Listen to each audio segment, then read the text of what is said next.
Hey, my Legion, how y'all doing today? I got another shark movie review with sorta coming up right now. Amityville Island.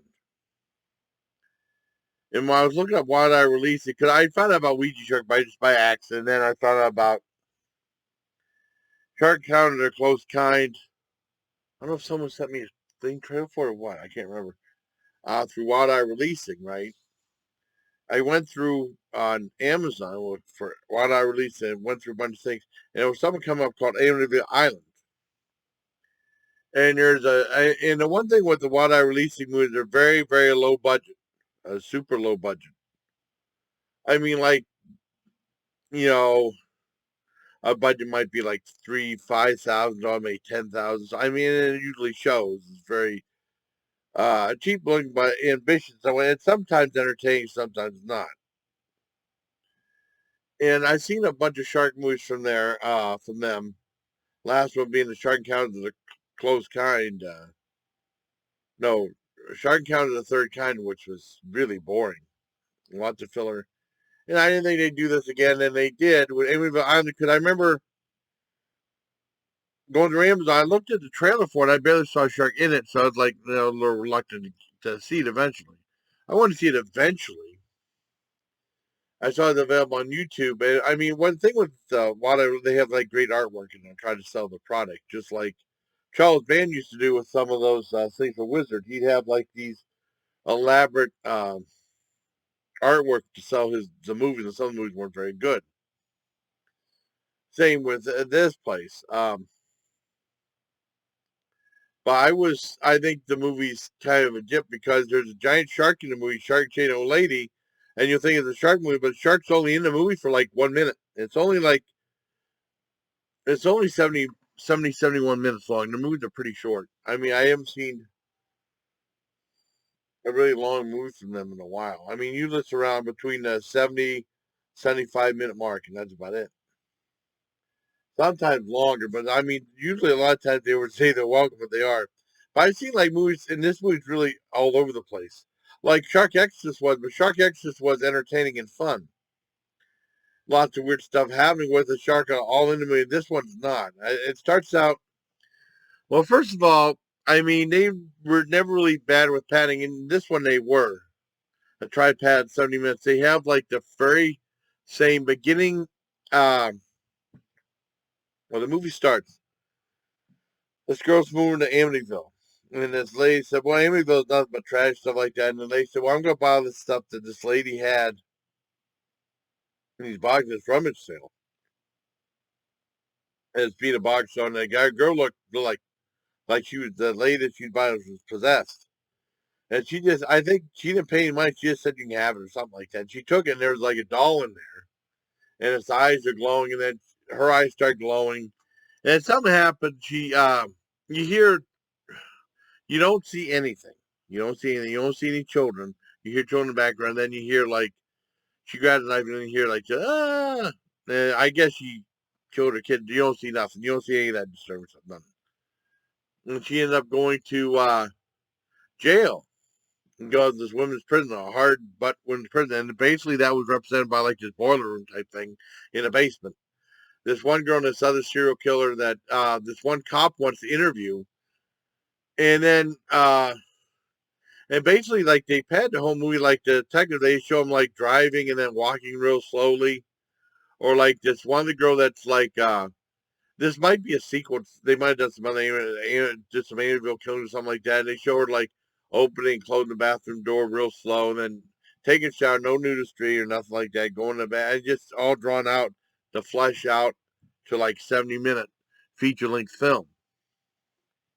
And and the guy who's talking to this one person, he say he wants to do a report of this one mass killer that killed like all these rich frat kids and stuff. And then you see her and the other girl that killed her kids is possessed by the baby doll. And you don't see the baby doll after that. Not really. And then they said they're supposed to fight like Fight Club style. And the loser has to go to this experimental place where you get experiments done on you on a place called Amityville Island. And you see him like fighting like that. I mean, they barely do anything, and you hear, and then it's really, really bad. It's really bad. Lots of just sound effects with very low ad. Worst girl fight ever. No nudistry, not like that. It's really horrible when they get taken to the island, and most of it after that's just on the island. And when you see that girl, well, these two guys take this girl to the island, and then that one girl, she finds she can throw her possession to an animal. So she throws it to the bear, and you see a bear creep up this one guy, and I guess he kills him. And the way they do the bear attack was the same way they did a shark attack. I'm probably making this movie sound more interesting than it really is, but it's actually kind of boring. I mean, it's just done with no imagination, nothing like that. I mean, Shark Exodus was a bad movie, but I kind of got a kick out of that because it was just goofy, but I mean goofy in an entertaining way. This was goofy in a kind of like semi boring way. But none as painful as some of the Evil Bong movies. Those were terrible that Full Moon did. But I mean, and then the shark. There's one shark scene. There's only one shark scene in the movie. I guess you made a shark possessed and it up and killed the guy. The shark is only in for a minute, but they have that giant shark chasing the lady, and that's what the biggest bait and switch is, making it look like a shark movie. I mean, it's only a shark movie for like a minute, and they say no matter what, get out of the water, something like that's the tagline, but it's only on for a minute.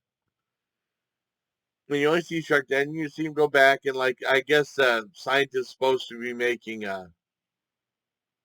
female super soldiers or something like that. It's just really bad. And then whenever it gets close to be the ending of the movie, they have what is the dog attack, which is done just as bad as the other one.